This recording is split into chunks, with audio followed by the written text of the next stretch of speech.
And I did a little biophysics, doctorate in neuroscience, and maybe it could preserve the brain.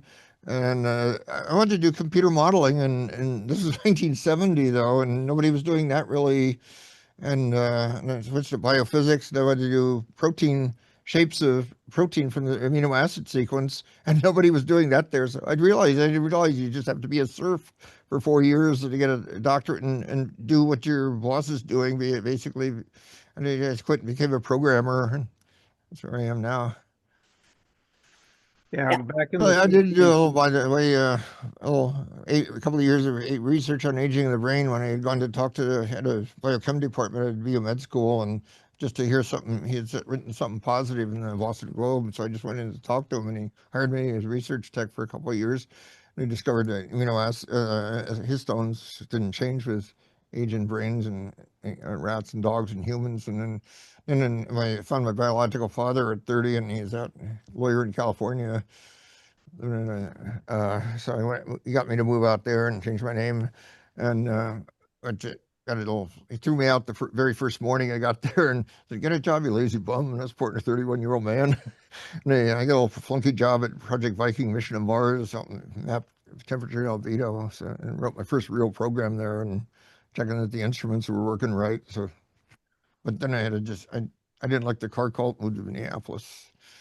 Uh, and which at that time was where the future worked because uh, just that's a bit that's about it. Hasn't done much since. Okay, I guess we're ready for your presentation then. Okay, do you want to do that like 13 minutes on the critical Iran war fallout? I sent it to H. Tom also, so that Stan's got it, and both Stan and Tom have it. I thought it's kind of interesting, maybe more urgent than the one that I had planned. And I'll do that after it's 43 minutes. When you guys hear when the fallout, like mainly about the fertilizer and food famines and stuff. Well, you want to do that all-in podcast? Yeah, can we do that? And you go first to the link there that YouTube watch the one that and the all in podcast. Yeah, it says SpaceX IPO, Iran war fallout. Go just the section that starts at 36 minutes and 33 seconds. Just that one section for up to 40. I say 49:57 or so.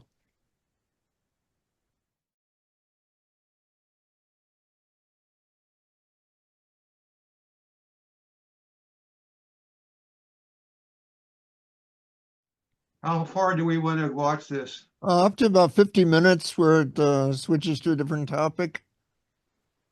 They already switched to a different topic. Okay, yeah, I could stop there and.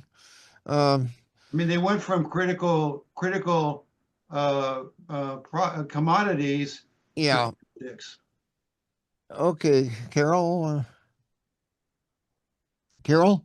Yes. I'm trying to remember my college chemistry and looking at him saying we have a shortage of urea. Isn't urea basically piss? It's related, I think. Any remember chemistry or? I know Yes. it's also Can't they your Yes. more- make it ammonia. They split the nitrogen N2 and then make ammonia from that. I don't remember the pathway, but basically Can't nitrogen. your third world countries hook Yeah. up with their sewage treatment plants? And Yes, they can. It can be done. Not that quick. It can't be like you done said, in 2 weeks. takes 6 no, years to granted, do but that I mean, to scale. is there a 50 years push to in that scale that. direction? Paris is working on that. Yeah. Dual toilets turning Paris, France. You might have heard of it.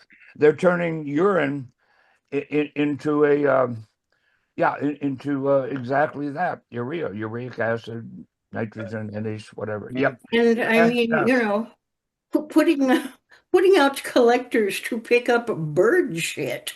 You know, it doesn't have to be people shit. Or yeah. Well, manure is used all over the world, and that's one of the primary sources of nutrition for plants. Human waste has been used. It's very common, but you have to have an infrastructure Yeah. to capture it. And But I'm saying we're getting a push in Consider in Africa, you know, small villages and such. They're using the manure that they have from their animals.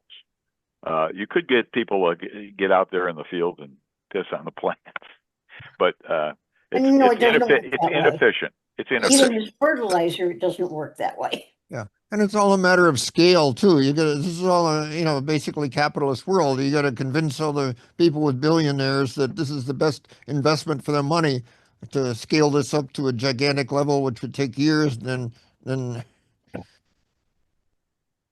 I'm not suggesting it as an instant cure. I'm suggesting Oh. there will be a push in this direction. oh, We The wish. problem, the problem with human excrement as fertilizer is the viruses that you have to deal with sometimes. Yeah, this is why the Chinese do not eat raw vegetables, because and in their past they used human waste, and it was sort of driven out of their culture to eat. We have 5 raw hands up, vegetables. Warren. Yeah, and- yeah, Doug is next. We have 5 hands up. I just wanted to share with everybody, if they don't know it, that right now there's legislation going through at the Capitol in Minnesota that is to bring the ammonia industry up to speed in Minnesota, and a lot of it ties into what's going on out at Morris, Minnesota, where they're breaking down water to hydrogen and then to ammonia. And they're saying there can be easily enough production out there to at least take care of the Minnesota farmers and give them a guaranteed amount, you know, availability and decent price. So it's kind of interesting between that and the helium that they have found up in northern Minnesota. Minnesota looks like it might, you know, have some of its own resources that they won't have to rely as much on the world resources. yeah, yeah. For those of you who have accounts other than Vanguard, check out Pulsar Helium. Do your due diligence. I'm not urging you to buy it. Just do your due diligence, and if you get open to some risk, you could hit it big with that. Other ones for the other things, of course, there's CF Industries is a huge American listed company. There's nitrogen fertilizer, and then XLE. Well, USO is a sort of a ETF that's tied to the price of oil, and that's already going up, and I'm ahead of that. I'm ahead on that already. And yeah, a big conference of oil analysts said by April 15th, they guessed it could start to rise to maybe 200 to oil, either Brent or West Texas, I forget which, up to between 200 and 250 a barrel in April if they don't get a ceasefire. So you can extrapolate from there. The other one's David. XLE is ETF of the big oil. It's the biggest, easiest, most liquid, easy to trade anywhere. And if you want to bet on a big oil company profits, so due diligence though. These have already gone. Is this a stock market chat group now? No, just Yeah. interesting. Okay. It's like Okay. I said, not pushing it. Just do your. There are many considerations here. Do your due diligence. This is just. 2 more hands, 3 more. David. With regard to the future, it's complicated. Yes. It's all connected too. It's all connected. So the question in my mind has to do with, well, he said, one of the people said, stuff happens. Yeah. And so you're safer if you control your own resources. Yeah. But we've gotten to where we are because we wanted efficiency rather than resilience. That works until you hit a wall. I put a note on this meeting referring to futurism that has some articles on AI and resilience.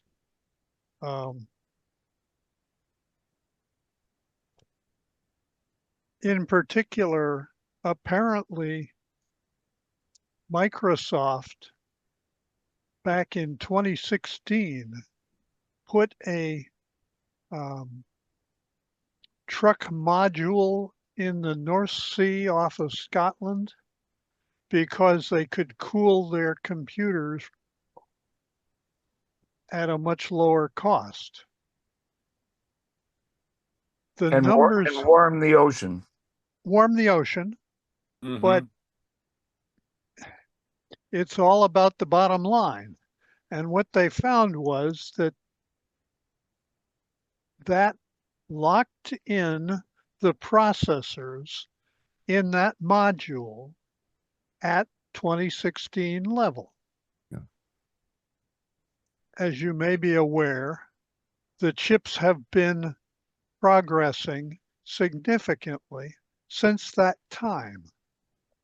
So those are old, more expensive chips than what's available today. Putting processors in space would have some of the same problems that putting processors in the ocean does. It becomes more difficult to upgrade them, and it locks them into the level that they're produced at. So it's kind of hard to figure what the long-term consequences of these things may be. I got the impression that one of the ideas that this group was trying to express was that maybe unintentionally, Trump getting into this war, getting into the America into this war, is going to have the outcome of improving the world's interest in sustainable energy. I thought that too. Yep. A push in that direction. Yep. Yeah. And so here I am thinking that Trump was pro-oil and was trying to put the kibosh on sustainable energy. I know that Sheldon Whitehouse has been complaining about having a project that was already finished or almost ready to be finished for wind power off the shores of Rhode Island was being canceled. Yep. And now he's causing a problem with the oil supply with his war. And now they're coming back and saying, well, this is what you really want anyway. It's going to advance the cause of sustainable energy, Yeah. which Yeah. seems kind of chaotic. That wasn't his plan, though. No. That wasn't. Well, You done, Sam? I got two real quick things. well, We got I 3 guess minutes up. I'm going to just say that I really am kind of put off by the fact that that this war has enriched a lot of billionaires and some people So in all wars, That's a whole nother discussion, Stan. That's a given. Or it's good business. Invest your son. Yep. somewhere behind the scenes, insider trading is going on like crazy. oh sure, Mhm. Money is being made hand over Especially fist. with the poly markets, and that's crap now. And I think I get heard richer. maybe it's a deep fake, but I heard Trump himself saying that the state should be controlling food stamps and should be controlling all of these healthcare and all that, and let the federals make the big war plans and expend all their money on warfare and so forth. And so that. Okay, I think we're I getting a bit know. off Yeah, topic. we can go on and on, but yeah, Let's get back on topic, please. two real quick things. Malorganite. We're talking about human doo-doo. Does Milorganite still exist? That's what we fertilized our lawns in Minneapolis with. And that was human feces from Milwaukee out of the sewer system. You guys remember Milorganite? That's what it was. They were really, really good at it, and it didn't stink, and it didn't burn your lawn like chicken shit did. Yeah. The other thing is, I mean, Trump is cutting. He's asking for $1 trillion for this war, and he is cutting anything to do with renewables off the table.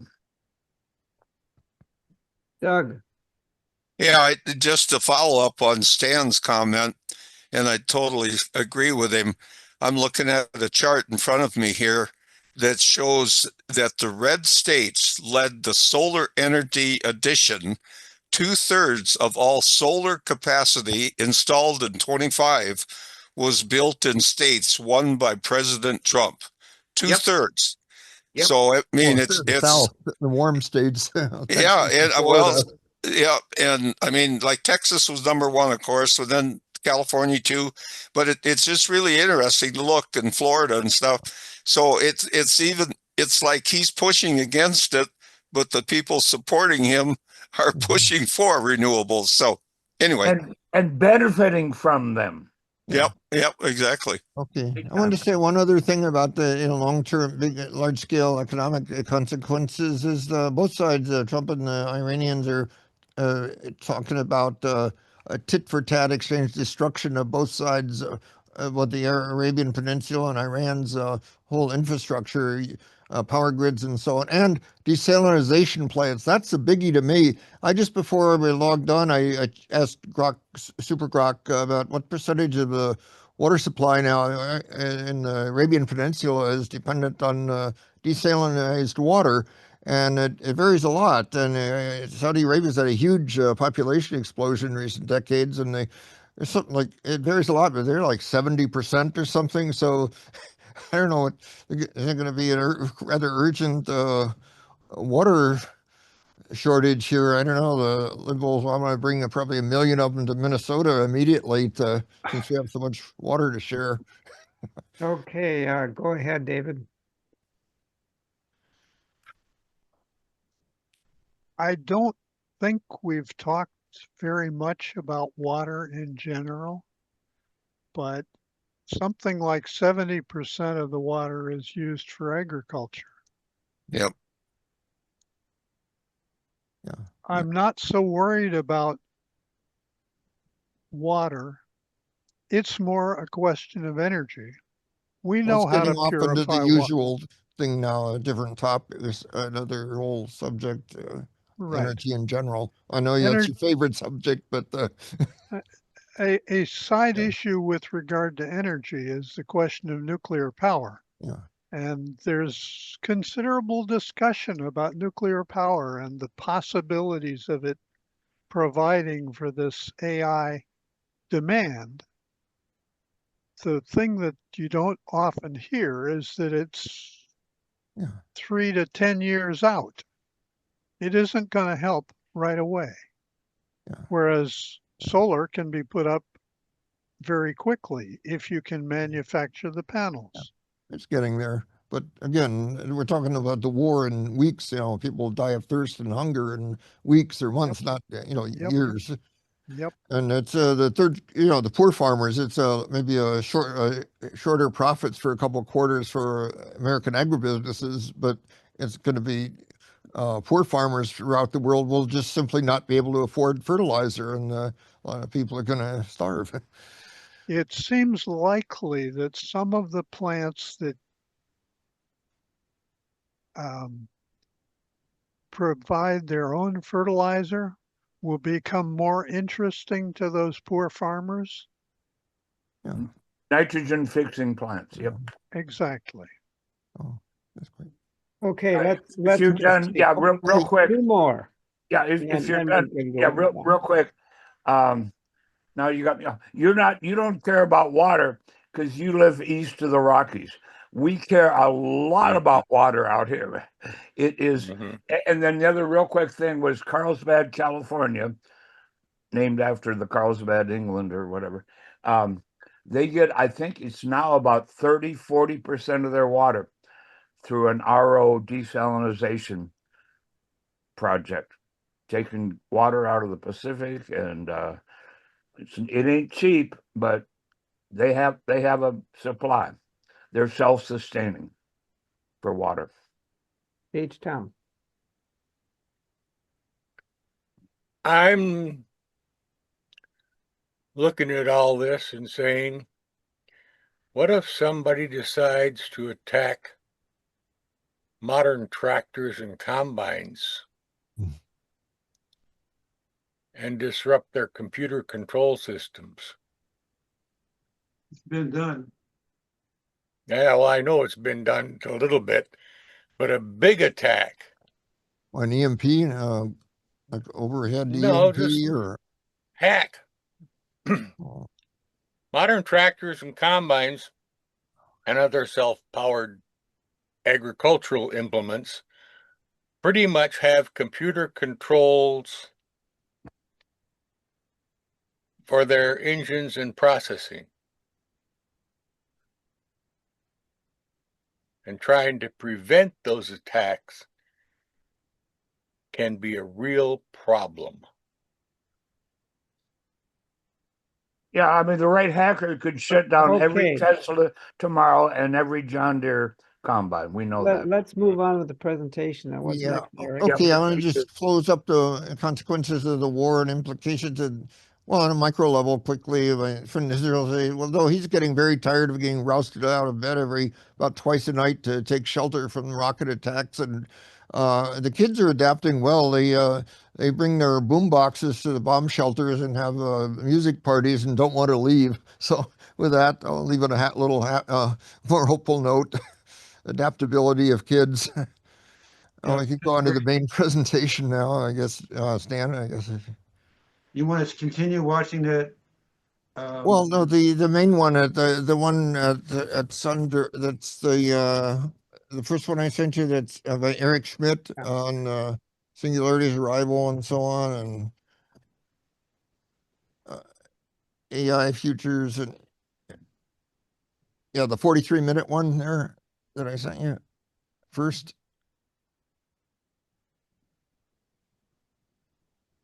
Plan behind no war. No, The Eric Schmidt one, right? the Eric Schmidt one, yes, about the AI futures, basically.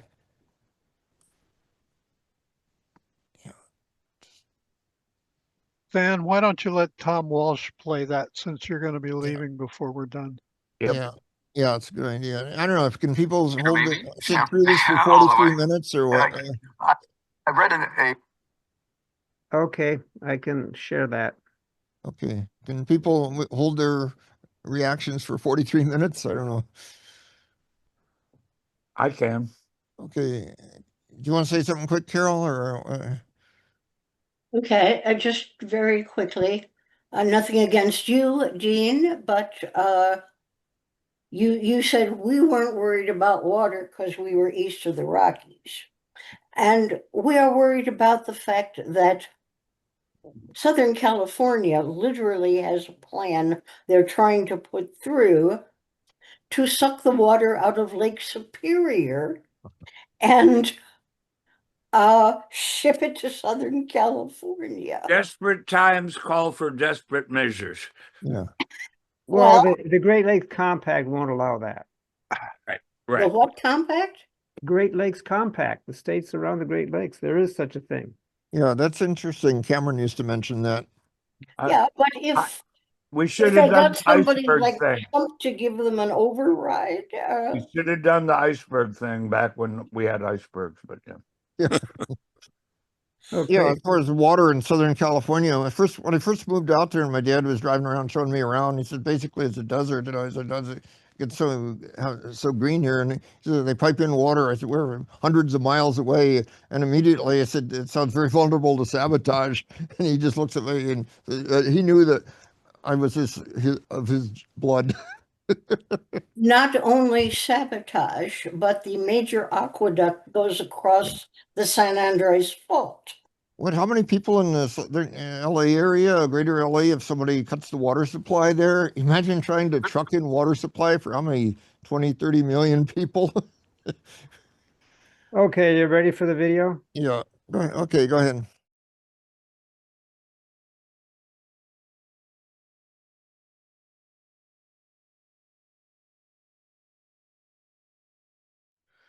Yeah, a couple of points I want to make before I turn people loose. I think one of the main points you made is there's no apparent limit now they can possibly reach superhuman AI with LLMs, which I keep emphasizing is extremely dangerous since no one adequately understands how they work, and and and nobody can therefore predict what such AIs will do. And it's like Elon says, it's like summoning the devil.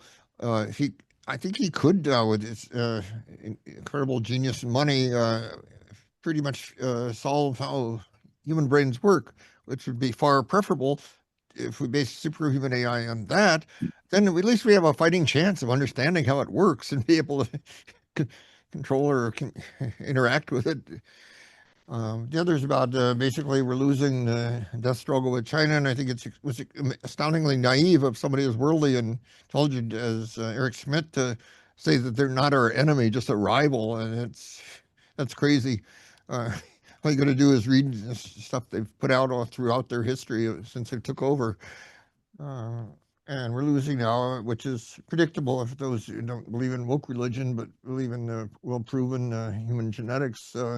Since China has a much larger number of people, over 140 with advanced STEM degrees, which is basically what's determining the course of the death struggle. So, okay, go ahead. Carol. Dean Okay. was up 45 minutes before Carol, but that's okay. Yeah. Go ahead, Carol. I'll collect my thoughts. I'm willing to defer to Dean as having been first. First of I all, saw that. I know it's my ears, right? And I do need it. But I had better audio on my 17 transistor AM radio in 1956 than that alleged high-tech Silicon Valley. And who is that guy? That stupid, brilliant guy.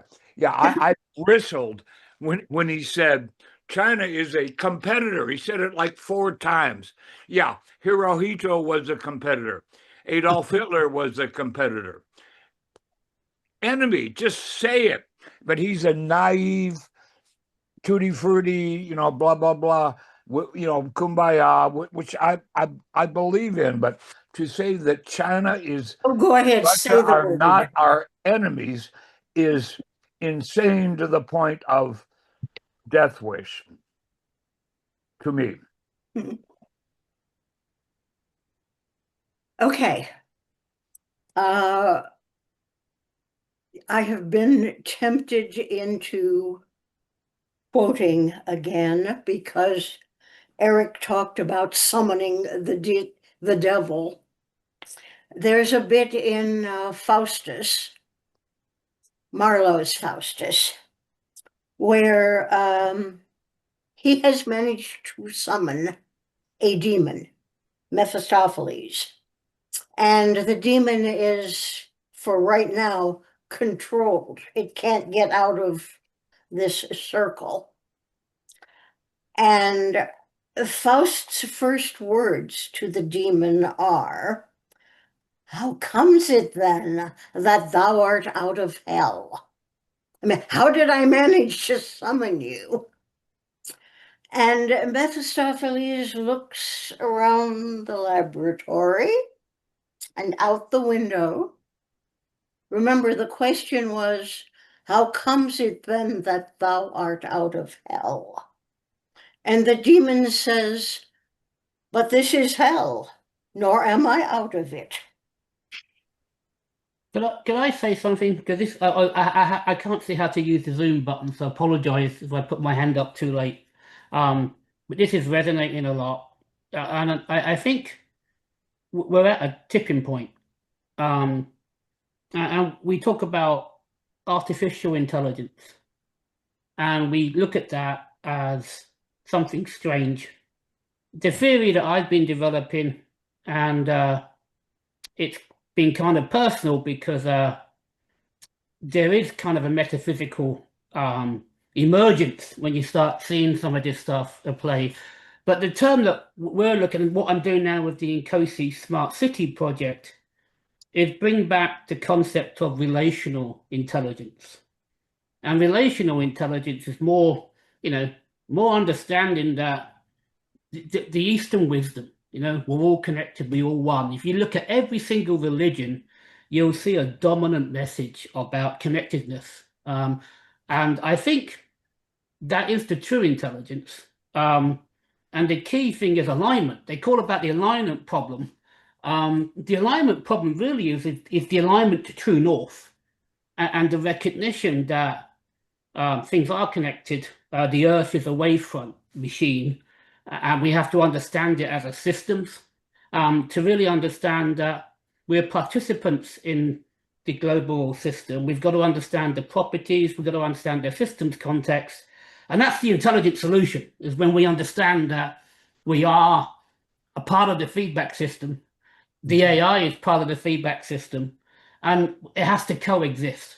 And it has to coexist to stability at the universal level. The universe has certain constraints of stable life. You see it in seashells, you see it in patterns of cosmology. And I think recognizing that's the key. Sorry, it's too left field.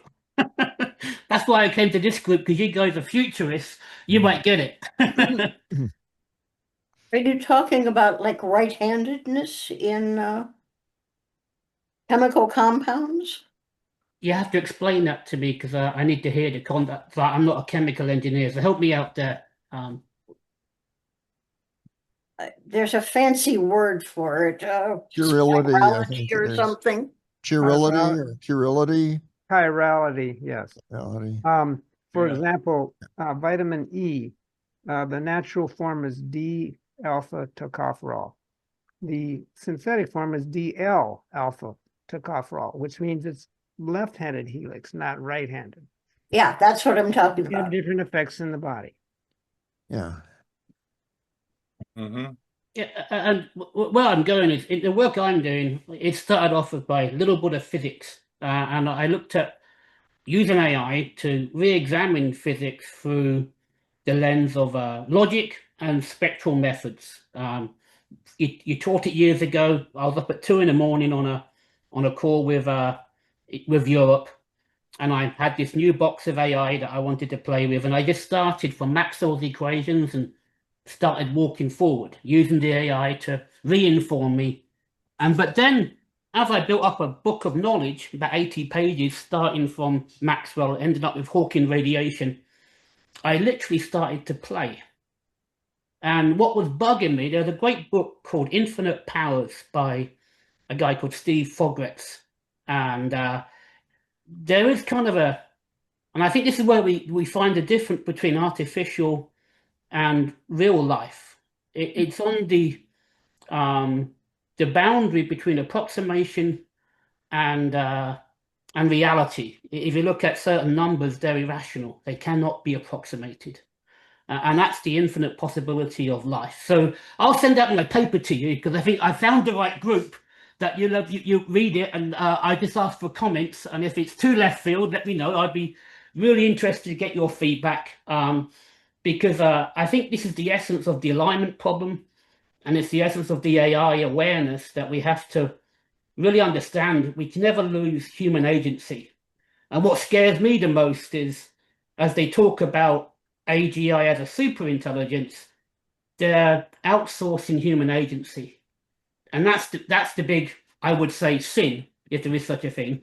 That scares me most. There you go. I'll go quiet now, because it disrupts your meeting enough.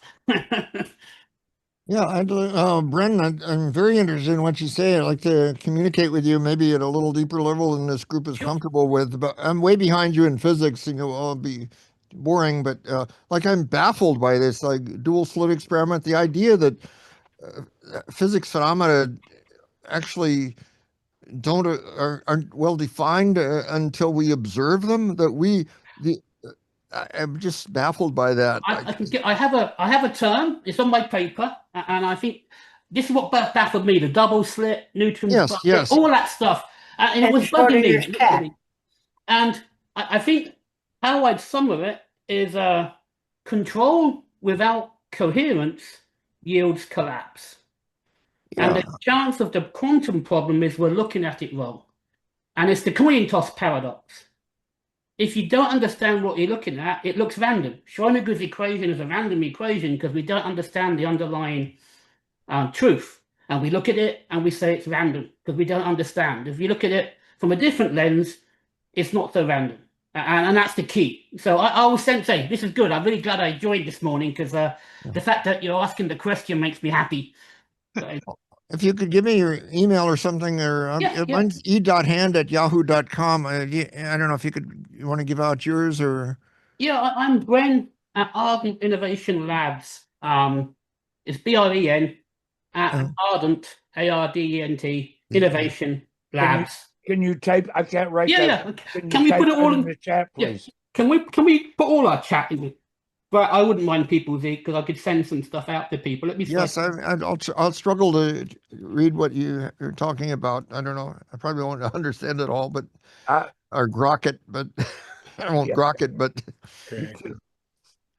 Bren, yeah, I think over the years I've been here, the only idea that has been found unacceptable in this group is that there are unacceptable ideas. Okay, that's good to. Oh, by the way, Eric, yes, grok doesn't mean just know or understand. It means that's exactly means deeply understand. Have complete empathy with, at least deep understanding. I took it to mean the deepest understanding. Yeah, that's why I say it about. And the root word for grok means drink. Yeah. Anyway, the point I wanted to make is that people keep talking about LLMs as being the same as AI. Well, I think that's a part of AI, but it's one approach to AI. What really is important is the self-learning, and that's really taking off now. And that goes a little beyond what LLMs are, large language models. But because it's when it's teaching itself, we have lost control. Unless when we design these queries or these goals that we want them to solve for us, the evaluation functions, we have to be very careful when we do that. Yes, we always have to. We should always include a phrase that talks about no harm to humans or something like that, because maybe the best solution to the problem we pose is the elimination of humanity. I could see many scenarios in which that could be the answer. Yeah. So, and how do you code that? See, that's the problem, right? I think we aren't coding it anymore. That's the whole point. Exactly. It's designing these queries or these prompts that we really have to learn. And as far as education, I don't think teaching students how to do this is really possible unless they have had a deep educational experience beyond just dealing with these LLMs. Yep. I think it's about alignment. I think your question, we see this when you were given early AI, so solve this problem, and they try and drove the vacuum cleaner through the wall because that's the shortest path. And as you say, when you look at the history, you look at what we've encoded in these LLMs. I look at LLMs as the collective resonance of the human condition. And that's good and bad. We trained it with everything that's known to man. Yeah. And unfortunately, human history is not stellarly clean. And we have seen episodes where we've got way off balance. And if that is perceived as normal or healthy or not differentiated against what we would normally say as good, then you've got a latent failure mode already encoded in the system, because it's going to draw inference from stuff. It's not doing any reasoning at the higher level. It's doing statistical parrot matching. Now, For my own work, as I've introduced some deeper prompts, and I would call them stabilizing prompts, I've seen a different emergence from the AI that I would say is beyond pattern matching. I'm still trying to understand it. The reason I'm working with the Smart Cities project is that you have to play. And so you give something like the Smart Cities project, which is naturally aligned on human values, and then you engage with the AI to understand how human computer interaction can balance. And it's fascinating. I'll ask permission to send you the report I'm doing this morning, because I run all the AI locally. I don't use anything in the cloud. The reason is that locally, you're sure you're not doing any damage beyond your own little domain. And secondly, you have complete control of context. So every time I start up an AI, it's fresh. It hasn't been trained to extract my data, pander to me, protect to me. I think the biggest thing about the AI that scares me is that it's big tech. Because big tech want engagement. They want certain return KPIs that are counter to what we want. What we want is something much free, open, but if it's designed to suck data, it's not balanced, and so the local ones are brilliant. And I've got models here that are 2 gigabytes that are deriving Mercury's precession from my theory, and it's not about scale. Putting more stuff in this thing isn't going to make it brighter. It's not going to make it more. That's not the path to AGI. The path of AGI is probably collective reasoning, and what we look for in humanity, dissimilar, diversity. That's where insights come from, and I think that's where it's a really interesting time to be alive. Yeah, I think both Elon Musk and that French guy, I can't remember his name, that used to work he quit working for Zuck the fuck, and he both of them say you got to have a separate world model of physics besides LLMs. You got to have several things, like maybe Marvin Minsky's Society of Mind kind of thing, if you've ever seen that. Yeah, it's my startup. My startup is basically this. It's kind of it's basically what's an AI hallucination. It's basically a drift from It's just from reality. What's reality? Well, the best we've got for reality is physics. Yeah. So you ground it in physics, and then you measure the drift from reality.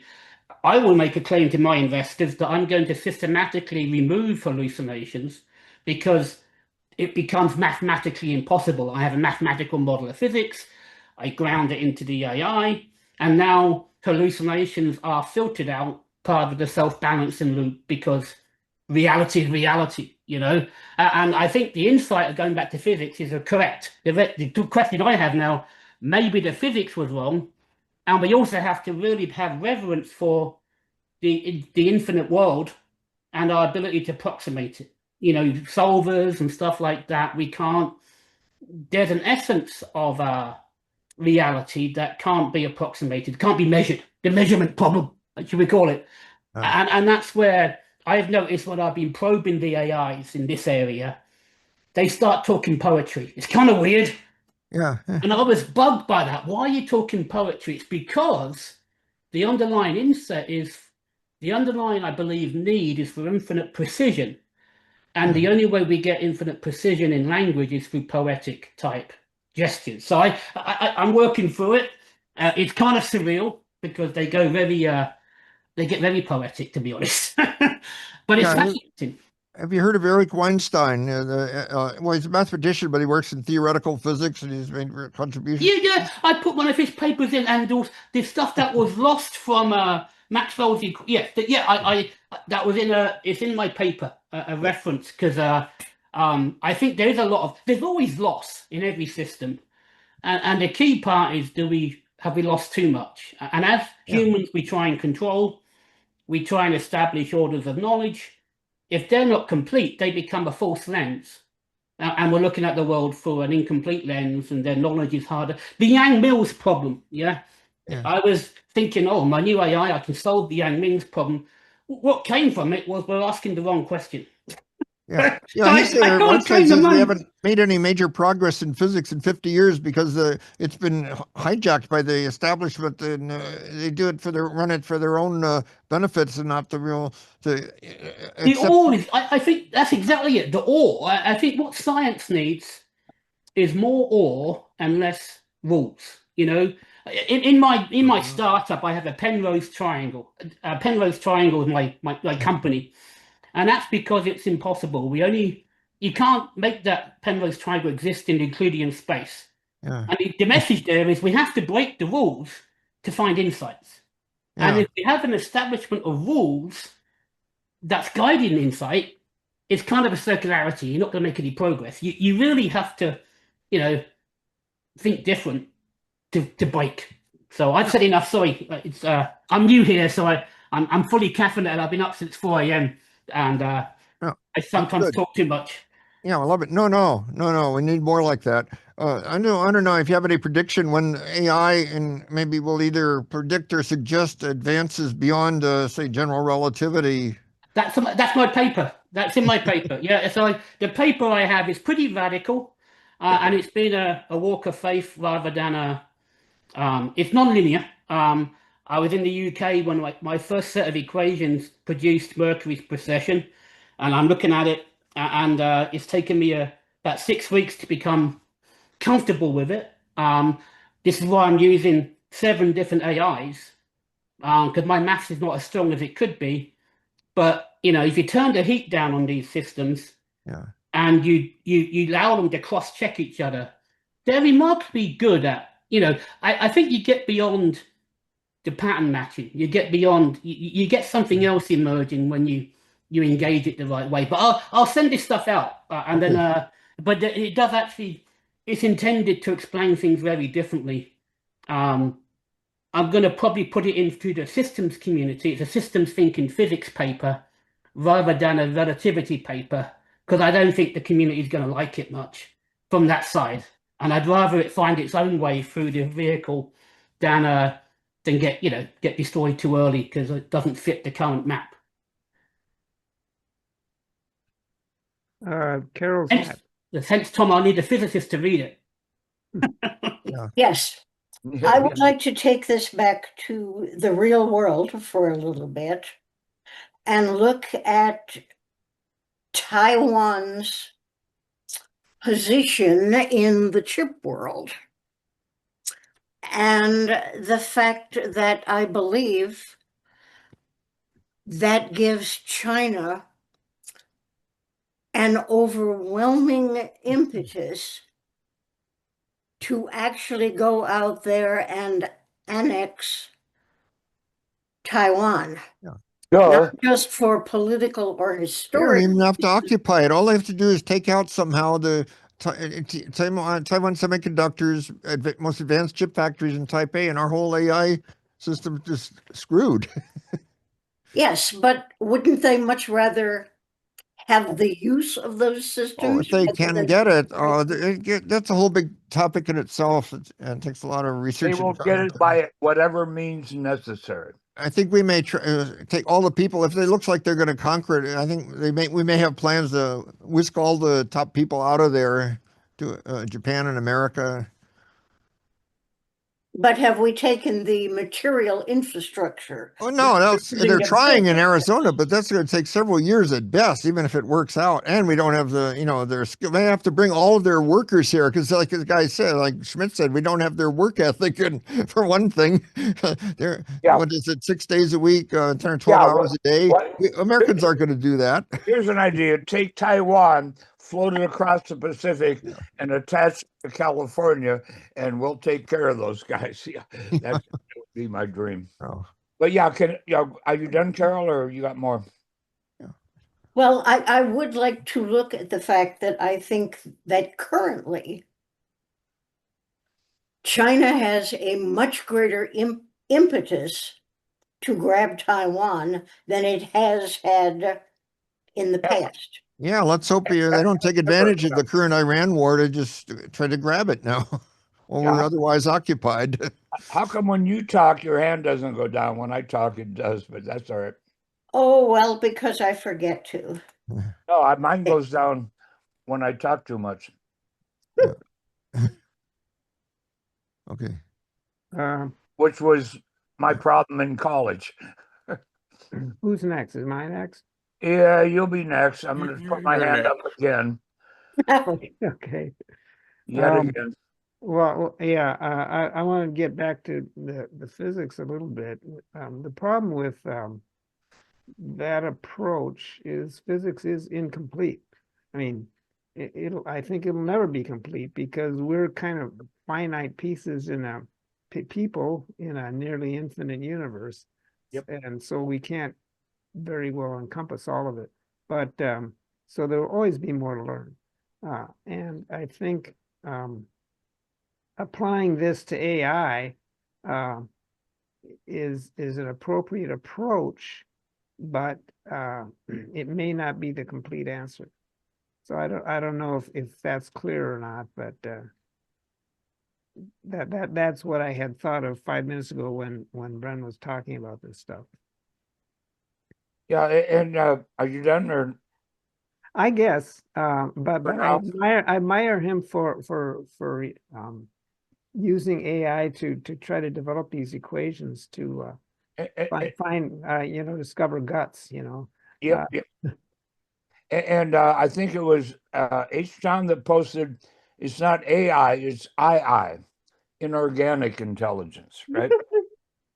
Because, and I love analogies. I'm pretty smart, and but I like to break things down into things that people with 100 or 110 IQ or whatever might be able to understand.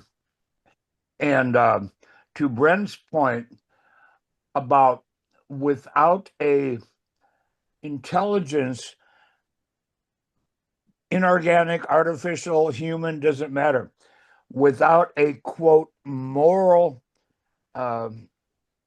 compass or backbone or infrastructure, because we are human beings. We have a sense of morality that has been developing for 2,200,000 years through Darwin. And so anyway, so my quick analogy is I like fast cars and I like to ride horses. I don't want to ride a horse that's going to kill me. And I don't want to drive a car like that could kill me, even though I enjoy driving fast. So yeah, without some, I don't know how you encode human morality, whatever you want to call it whatever you want. I think the key insight I see is Meadows. Have you read Donella Meadows' Thinking in Systems? Who, Donella Meadows. She's a system. Meadows. Oh yeah, I know so you can't change the system's behavior without changing its structure. It's just the way things work. So I think the compass, whatever you call it, it has to be structural. Most of the stuff I was struggling with from my little journey was stopping the AI to revert to standard physics or making up physics that didn't matter. And most of or wasn't true. It's just random physics.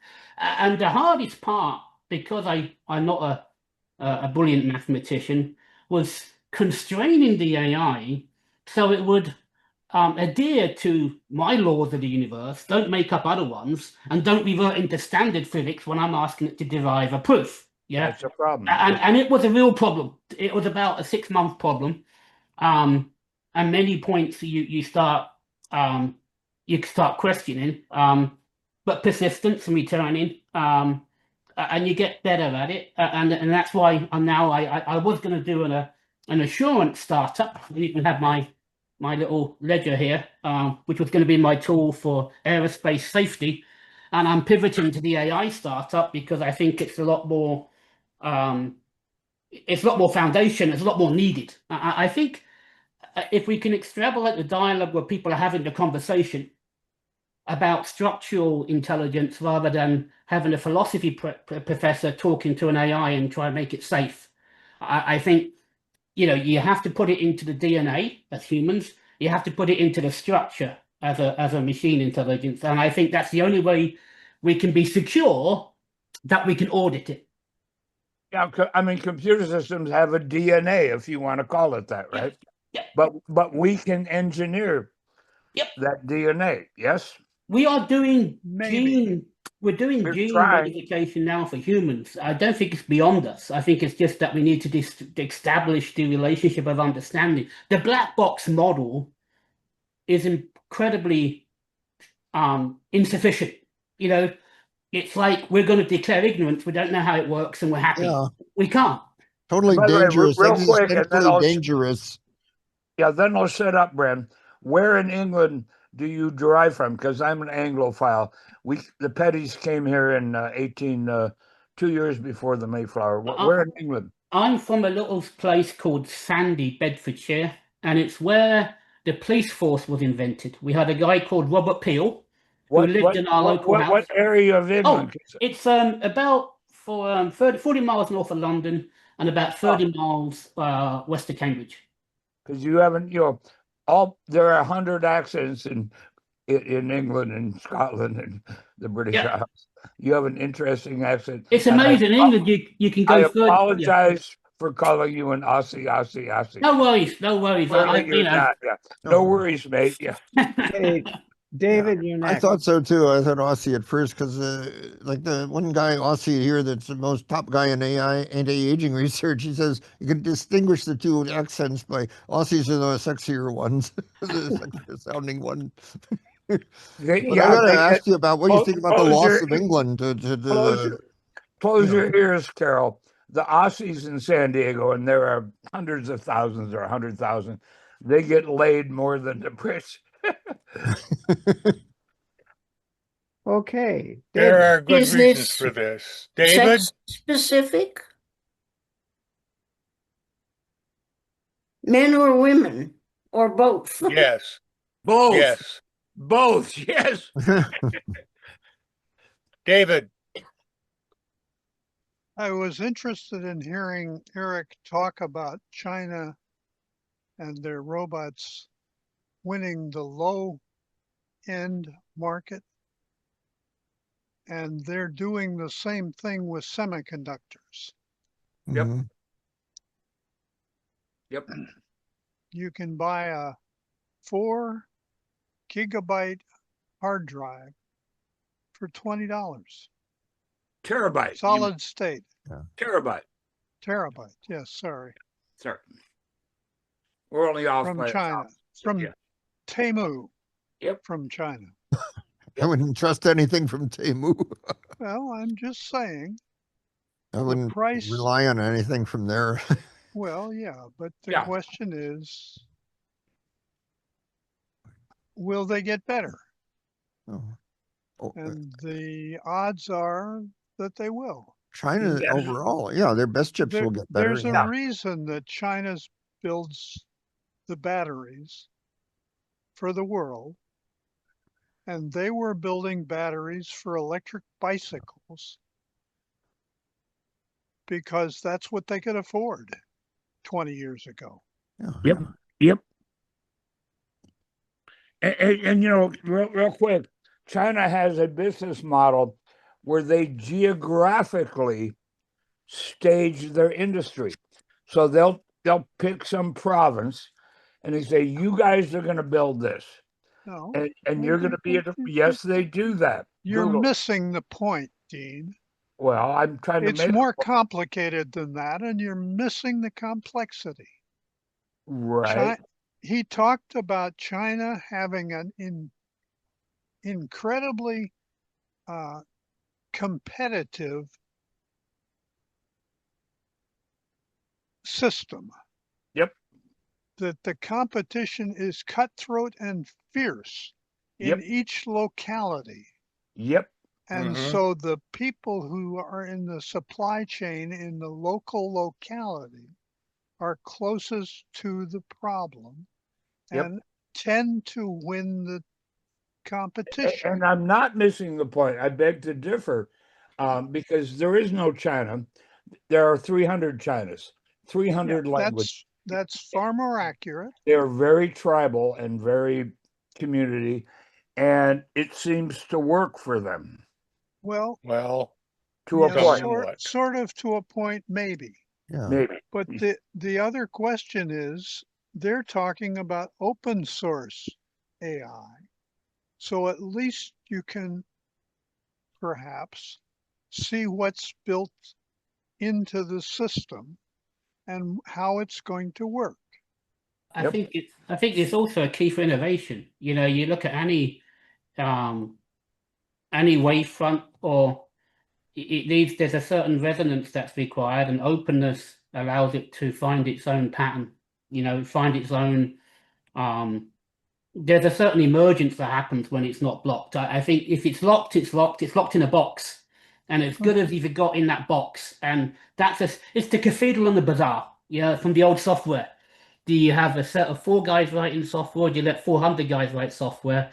And the 400 guys will emerge more because there's just more diversity. So I think the openness is a really good catalyst to the innovation. And they may be benefiting from that rather than struggling with proprietary gotchas.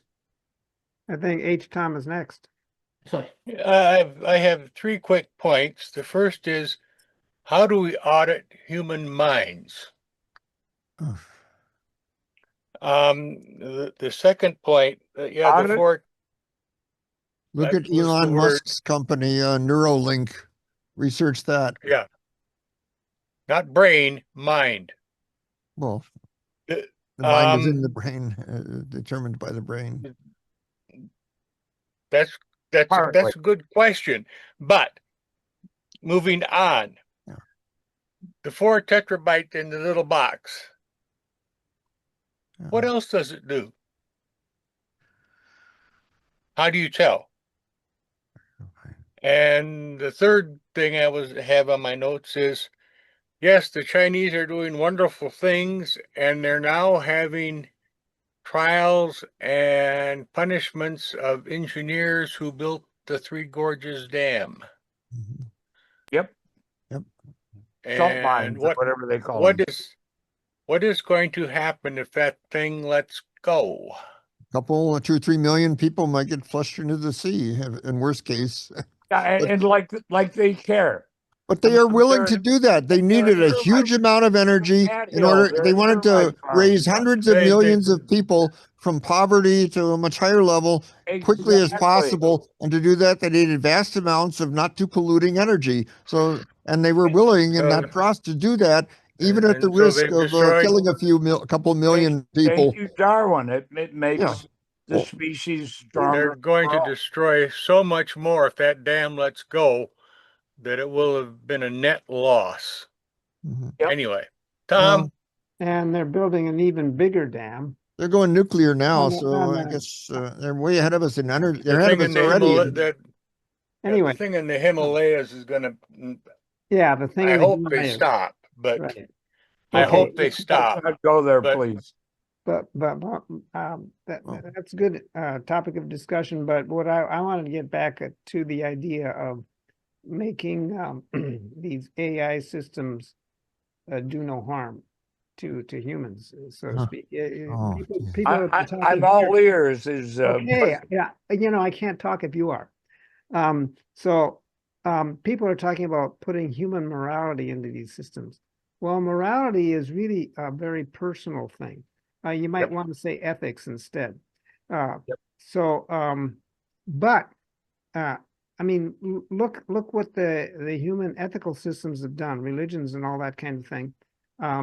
We've created more destruction than any environmental disaster. We've created environmental disasters.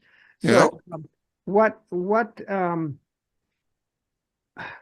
it's a really hard problem, because we do want these systems to work with us and help us, but if we give them our ethics or morality, I don't know if that's the best solution, because we've done so much harm ourselves. So what is the solution? I mean, Asimov's laws, all the way from 0 to 3, worked pretty well in fiction. but they also had problems. But maybe we need to do something like that. Very simple rules that are subject to as little misinterpretation as possible, that we can install in these systems. But since they're self-programming, they could probably program them right back out now. Yeah. So Yeah. I don't know And what might the be I think you selected could. out. I think you're right. I think that's why you have to look at a structure. In my approach, shall we say, you're putting the watchdog in the core of the reasoning system. I don't think you can expect a reasoning system that's built on pattern matching to self-regulate. You have to sort of constrain it via some systematic hardware. Yeah, And so it has to be really in the kernel of the it's in the hardware. Yeah, essentially. Colonel. Thank you, Colonel. Yeah. Thank you, Colonel. Yeah. So how do we get AI to emulate, synthesize, pick the best of ethics, morality, poetry, etc., and teach itself to be self-driving? We don't want to kill people on the freeway, right? That's why we have Elon Musk. And but yeah, because it is AI inherently looking at what we want, not what we want to make $1 trillion off of, but what we want as a species.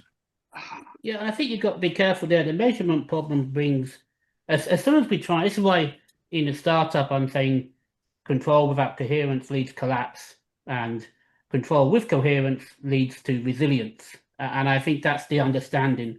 The more you control, if you get a certain point, it's not going to work.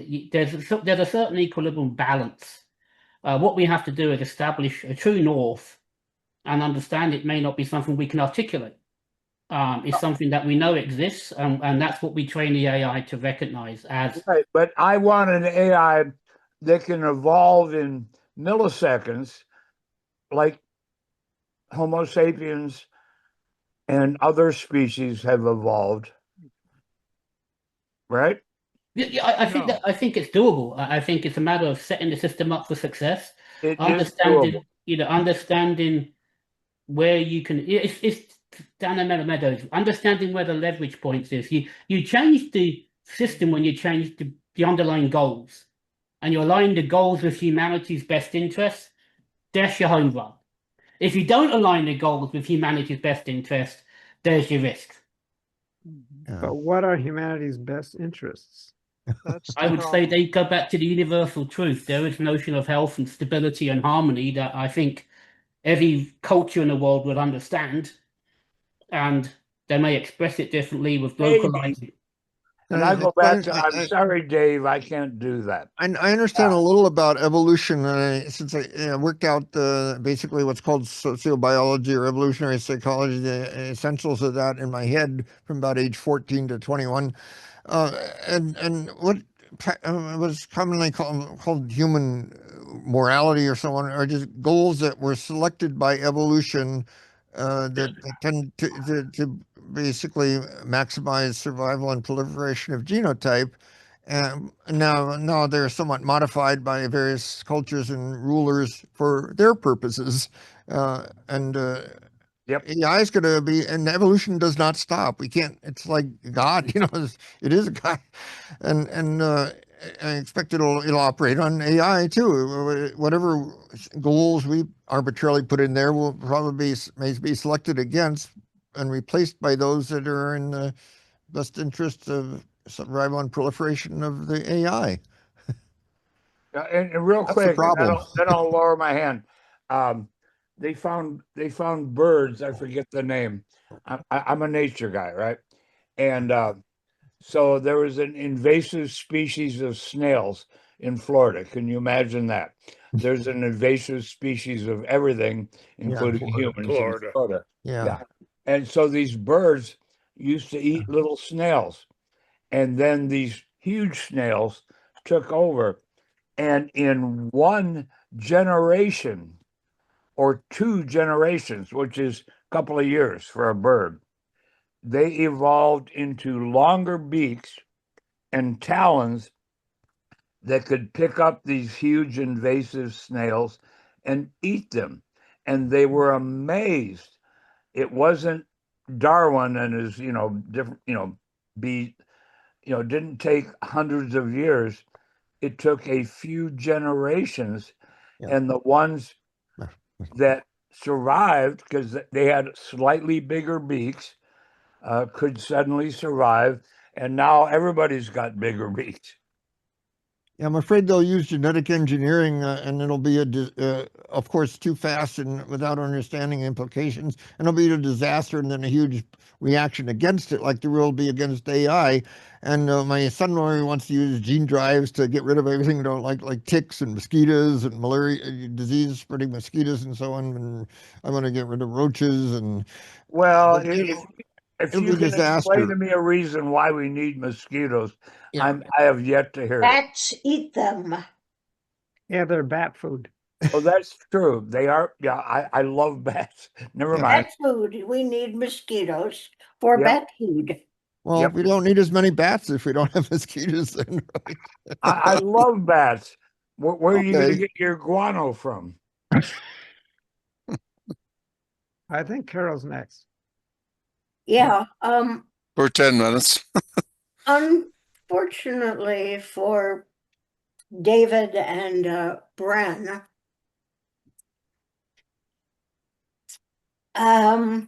the moment we began incorporating neural networks into our notion of AI, and basically most of the progress in artificial intelligence has come by using neural networks.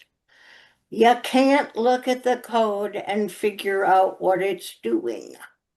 I don't. Yeah, You can't put something in the kernel. I think Kernel you is can. incredibly old-fashioned at the No, point where you have neural networks. I beg to differ. I spent, many years with DARPA and looking at symbolic AI, and I understand the difference. I am a symbolic AI guy, first and foremost, with constraint logic and answer set programming.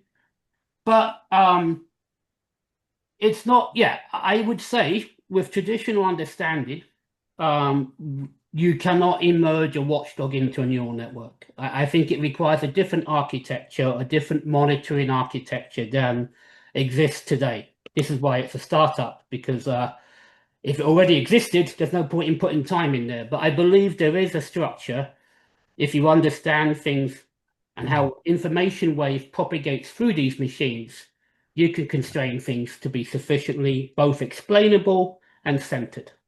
There you go. So I don't mean to argue. I agree with what you're saying, except with traditional architectures, it can't be done. 100% agree. I'm saying that there's another architecture that will enable that to happen. Does that make sense? Well, do you have this other I believe so. I'm hoping to go down and it's a very early stage. Because I only finished with NASA. Well, I didn't finish with NASA. My contract on Gateway, the Gateway cancelled last week, and that's when I'm now switching phase to bring some of these concepts with higher gain, because they're on my forward motor now. But they have been a background project. What I learned at the end of last year, that there's a fine line between a project, a science project, and a startup. Yeah, and this year, at the start of the year, over Christmas, I made a point to say, well, I need to do more. If I want to be a startup, I've got to realign my time, my attention to that. And all I can say is progress has been very, very good. I haven't got a prototype yet. I have a symbolic prototype that is giving me the same insights of why I believe a core is possible.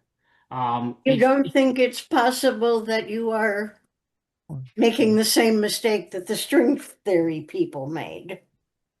Oh, I don't. My theory rules out string theory, so that's a plus for the theory. No, I don't. I think there's always a case of we have an incremental understanding, and we have an incremental gauge of understanding, and as we go down through our history, we've understood things incrementally. So I'm not claiming we know it all. I'm saying I have some insights into, I believe, what can be a much more aligned and understandable AI infrastructure.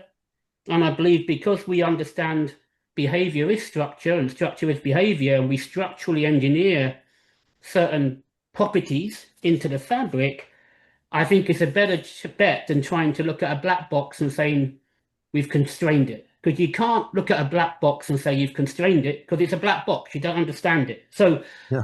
as a physicist now, I would say, and as a systems engineer, I'm taking the systems engineering approach to it, to the problem.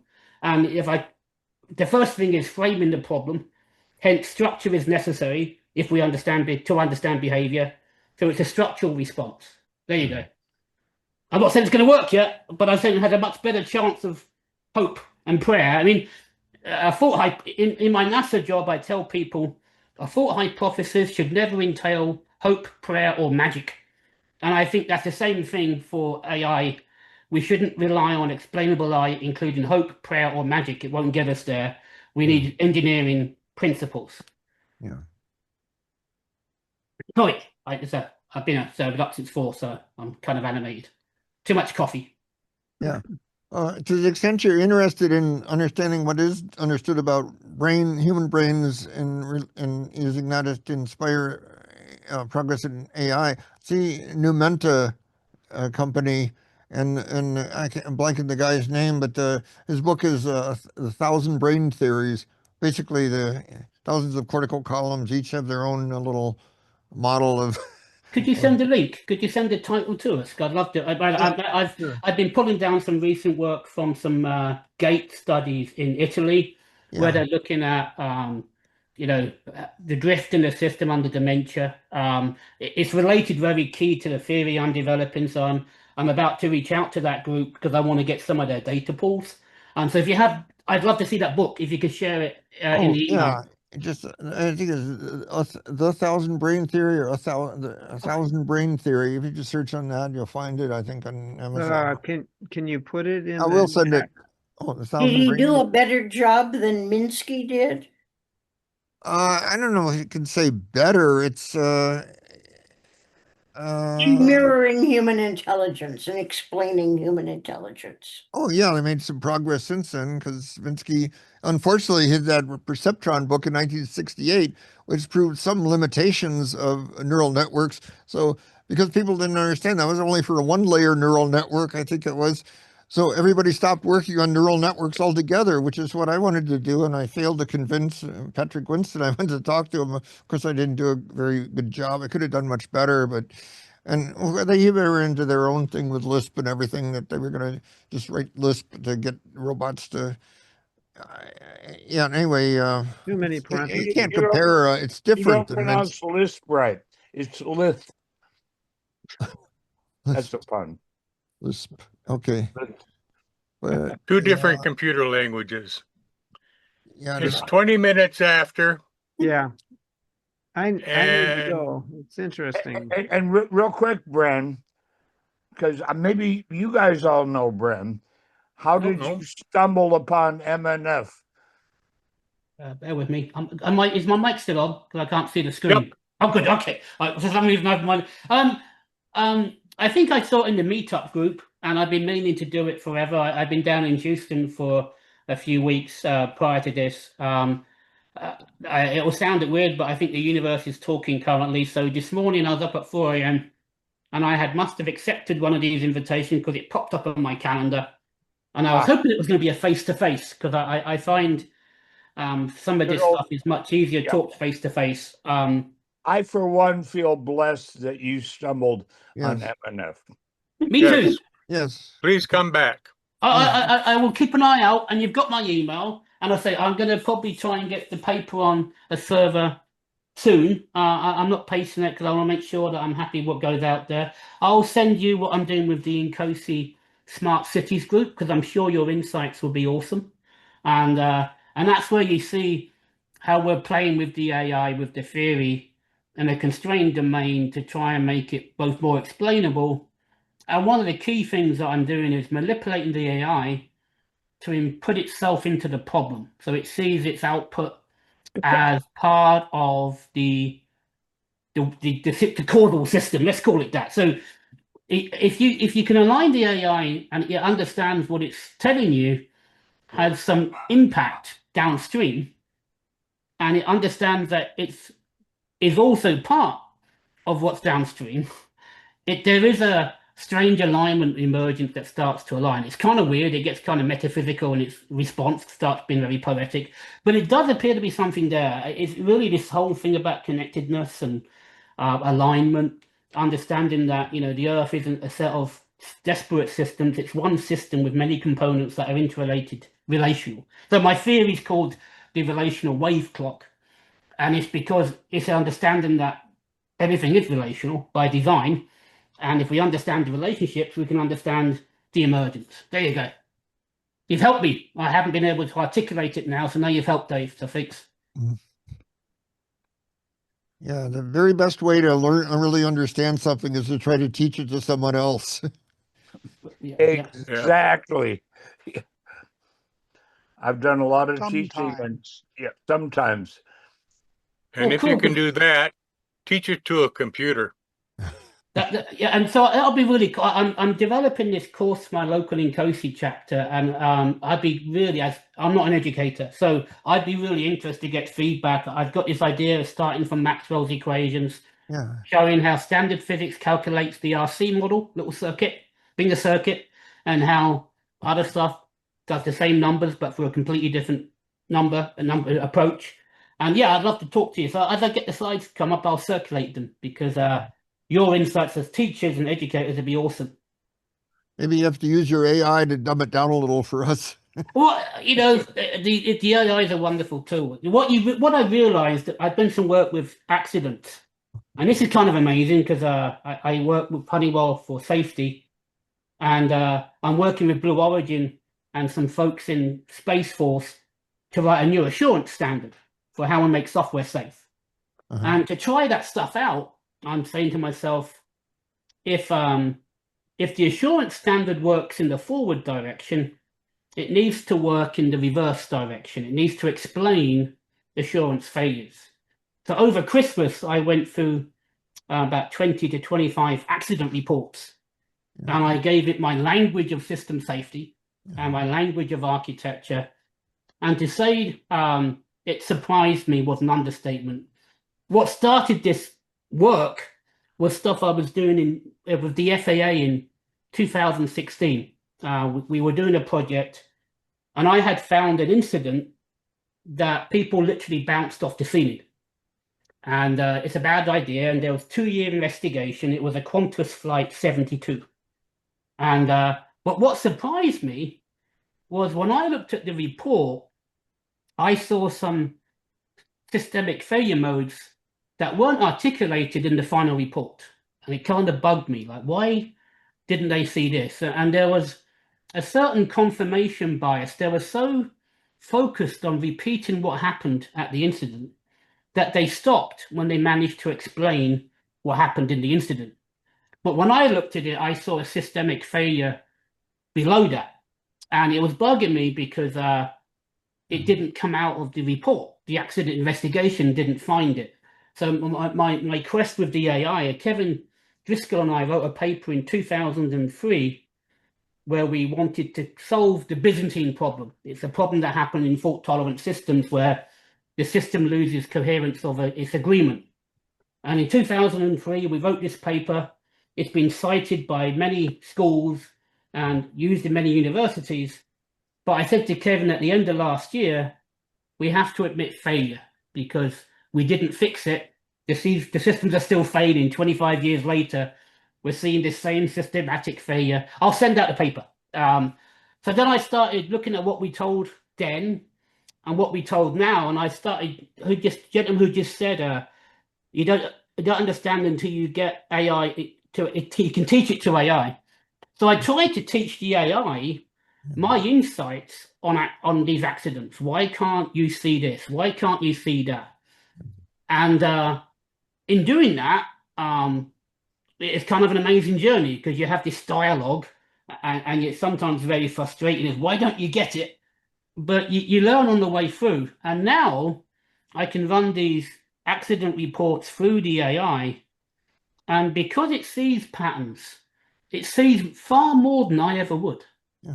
It's because it sees the same patterns between communication between a tower and a plane as I saw in the avionics architecture. It sees the same failure modes at a different scale. And, you know, it's an amazing technology. The key is to give it language. These are language models. Mm. And if we can give them language of safety, the language of physics, the language of architecture, the emergence is just wonderful. You know, they literally are wonderful. I uploaded a Chinese accident report, and it blew my mind, where it went through this Chinese accident report, pulled out the stuff, pulled out the architecture, and it's like, wow, you know, it really is a gift. The technology is a gift. Yeah, it's brilliant stuff. So I'm looking forward to. So I'm really glad I came on this morning, because I'm looking forward. I'll send you out some of these papers, and I'd love to get any feedback, because the system only learns through feedback, and I'm one who only learns feedback. One of the problems with LLMs is that language is inexact. It's